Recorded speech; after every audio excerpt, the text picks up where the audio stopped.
Rinse out the inside of both halves of the mold.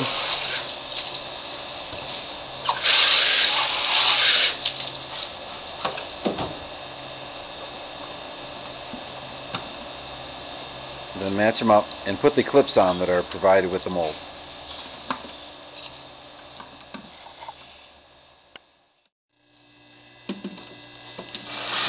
Place the mold over the glycol and fill it up. It'll slowly sink down into the glycol. And you see the cross bracket in the middle there. The cross bracket will support it. That way you can get two molds in one machine.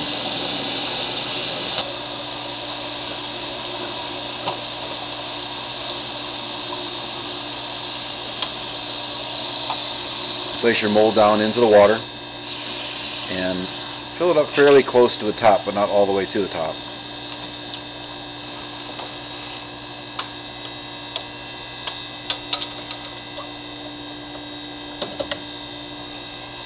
Once you plug in your pump, and you've got to make sure it's primed.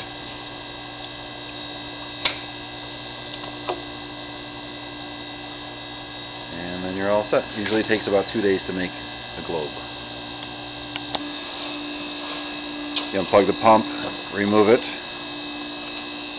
Then when you lift it out, be careful not to spill any of the water into there. We use a little kerosene pump to take the water out of the middle of it.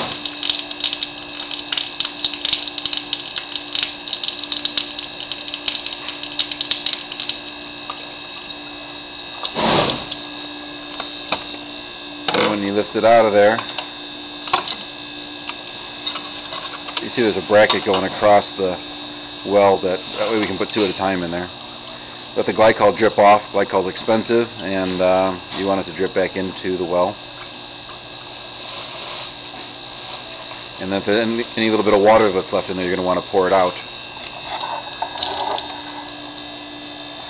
Now after you do this, you're going to want to put it in the freezer.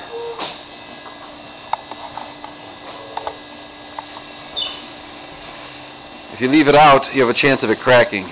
By putting it in the freezer allows it to basically warm up and become the same temperature all the way through. Alright, after you've taken it out of the freezer and allowed it to temper, pull off the 5 clips. The mold should come off fairly easily at that point. Take a little bit of used green sandpaper and just hand sand there's a seam on the created by the mold. You can just knock that off by sanding it. Give it a little squirt with the hose, and you've got a nice crystal ball. You can use this for anything from a sphere to a golf ball. You could drill a little hole in the top and turn it into a fire and ice globe and have a candle on the inside. So it has a lot of good uses.